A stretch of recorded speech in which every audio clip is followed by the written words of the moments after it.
people in the House of Commons who don't know where Saudi Arabia is on the map have approached me over the last year or so, and especially in the last few weeks, asking about the Hijaz and Najd.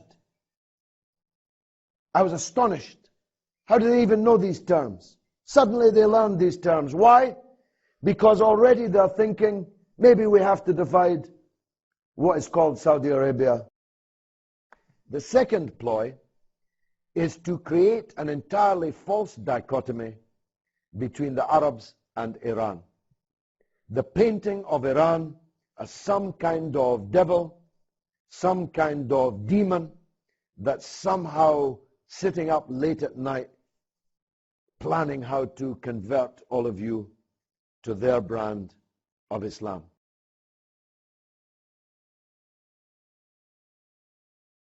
The zoological metaphor, the elephant in the corner of the room, which I haven't yet mentioned, is sectarianism.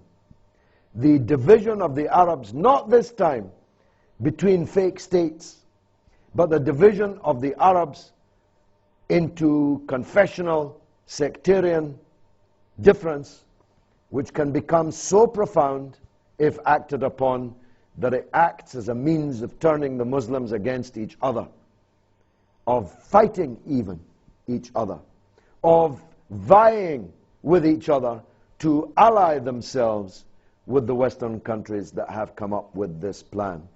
And I've got to tell you, the melancholy truth is that it's already beginning to look like the Arabs will fall for Sykes-Picot too, just as so many of them did fall for Sykes-Picot 1. And if I'm right in that fear, then the Arabs will have no better a century in the 21st than they had in the 20th century. So it's part of my mission in life is to beg the Arab street not to be fooled again. You know, George Bush famously said, though he missaid it, if you've seen Fahrenheit 9/11, fool me once, shame on you. Fool me twice, shame on me. And that's how I feel about this, ladies and gentlemen. If they fool you for a second time, shame not on us but on you. How are they achieving this?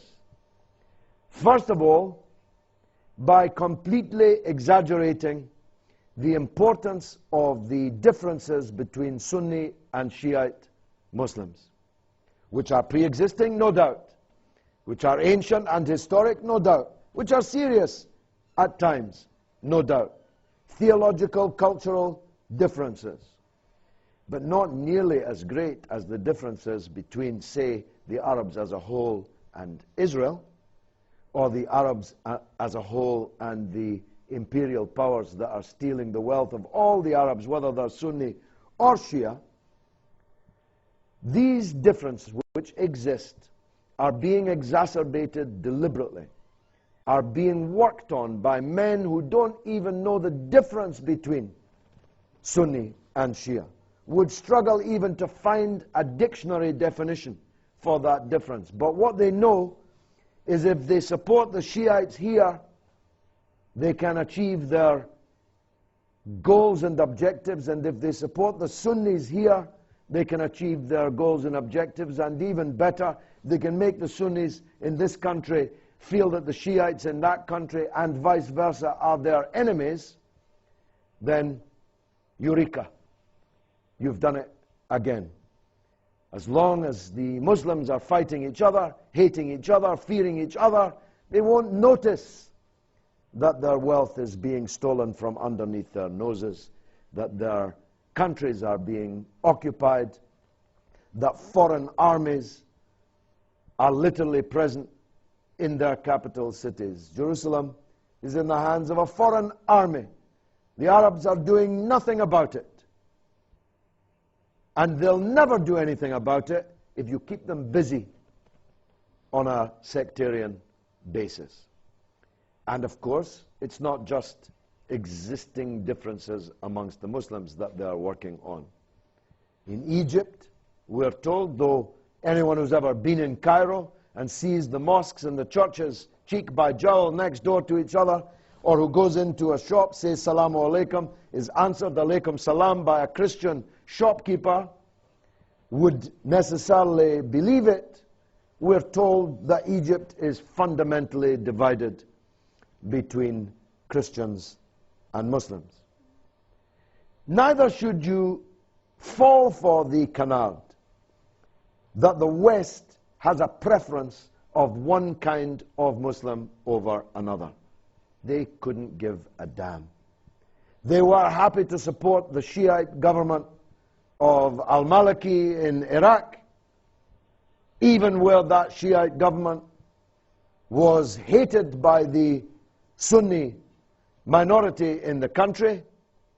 Equally, they'll support Sunni jihadists and encourage them in their quest to overthrow this or that regime on the basis that it is somehow heretic, somehow Shiite or Alawiyin or whatever.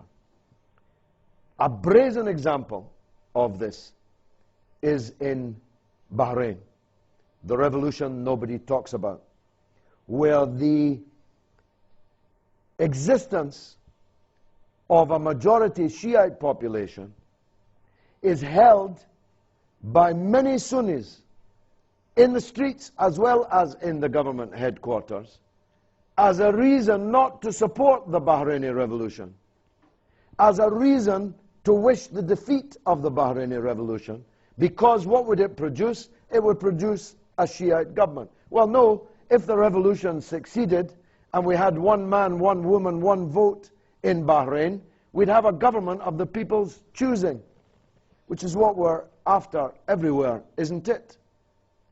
But when did you last see the Bahraini revolution on most of the Arab satellite channels, including those satellite channels that now carry virtually nothing except the Syrian revolution and the response, the reaction to that Syrian revolution? Those satellite stations who represent small countries which act as the agents of the imperial system in the Arab world are merely reflecting what the Western powers would like them to do. Much more worrying, for that is understandable, much more worrying is that when you go into a cafe or stop to speak to someone in the street in Arab capitals, as I do, visiting them all the time, from the Atlantic to the Gulf, is the number of ordinary people who have fallen for this. The second ploy is to create an entirely false dichotomy between the Arabs and Iran. The painting of Iran as some kind of devil, some kind of demon that's somehow sitting up late at night planning how to convert all of you to their brand of Islam. Over the last 6-7 years, I've grown to know Iran and Iranians very well. I never met an Iranian who's planning to convert you to Shiism.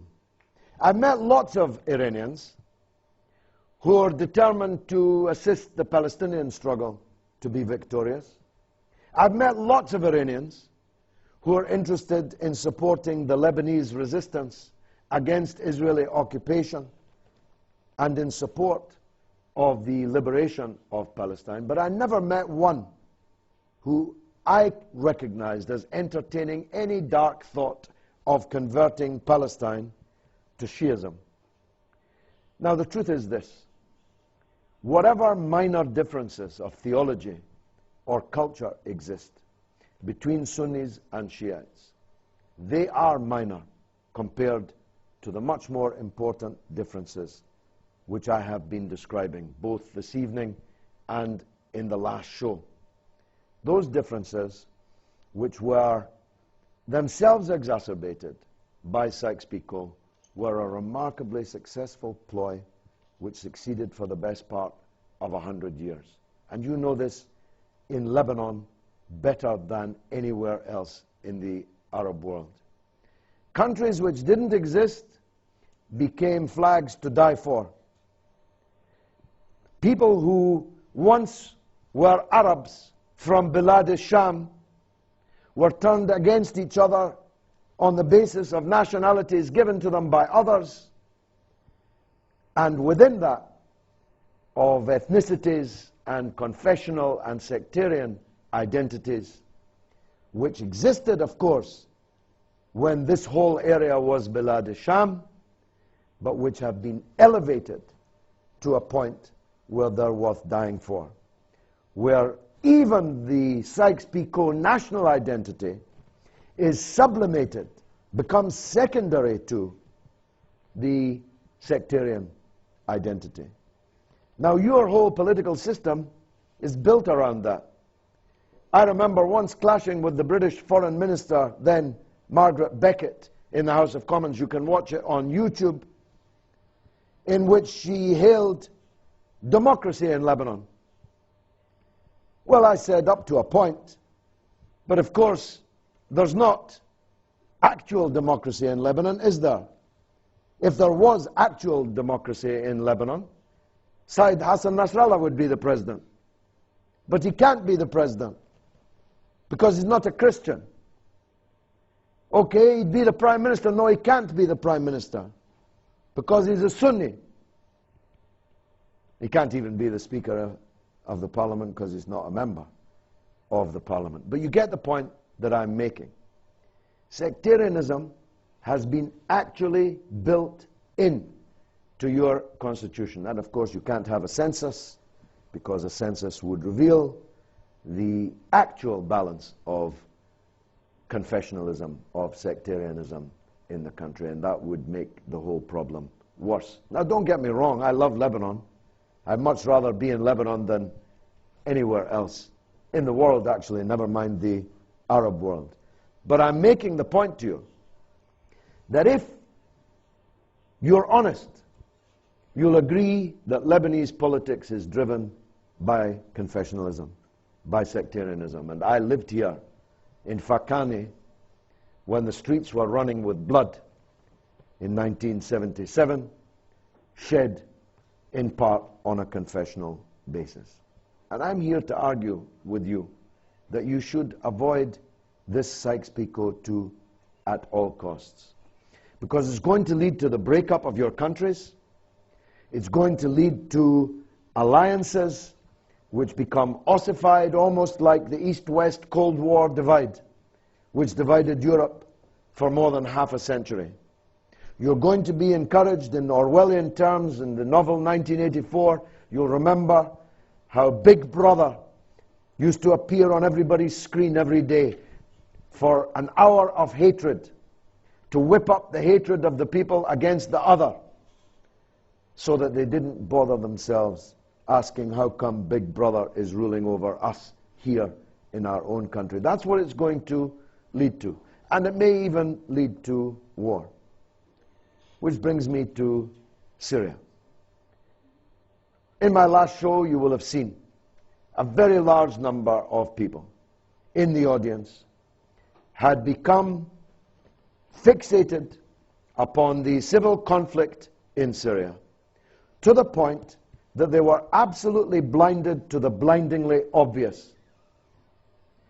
People imagined, especially when I discussed it with them after the show outdoors, that Britain and America were intervening in Syria in the interests of human rights. How could that possibly be? Britain and America are the biggest supporters of dictatorship in the Arab world before and now. Some people thought that the reason for the enmity towards Syria was because it had one family rule. Well, every single member of the Kuwaiti cabinet has the same name. Every ruler in the history of Saudi Arabia comes from the same family. So it really can't be that, can it? It can't be because you have a minority religious sect which contains much of the power or holds most of the power in Syria? Can it? Because we are arming the dictatorship in Bahrain, where a tiny minority religious sect holds almost all of the power. It can't be, can it, for any of those reasons. The real reasons are that they want to bring down the Syrian regime because that regime doesn't follow their orders, won't surrender to Israel, won't kick out the Palestinian resistance from Damascus, won't end its relationship with the Lebanese national resistance, which remains the only Arab army ever to defeat Israel in military conflict, a victory which it could not have won but for that strategic alliance that it had with Damascus. They want to bring down the Syrian regime because it didn't play ball on the invasion and in the subsequent occupation of Iraq. So these people play these sectarian games, and even those currently benefiting from it should beware. People in the House of Commons who don't know where Saudi Arabia is on the map have approached me over the last year or so, and especially in the last few weeks, asking about the Hijaz and Najd. I was astonished. How do they even know these terms? Suddenly they learned these terms. Why? Because already they're thinking, maybe we have to divide what is called Saudi Arabia, and maybe we have to tell the Shiites in the eastern province that actually we might be prepared to support you having your own country because you've got all the oil, and we're not all that interested in Mecca and Medina, believe me. The West is very happy to leave that to the Arabs and the Muslims. What they are interested in is Saudi Arabia's wealth, and if it becomes unstable enough in Saudi Arabia, you'll discover a new love in the West for the oppressed Shiites in Saudi Arabia. Trust me on that.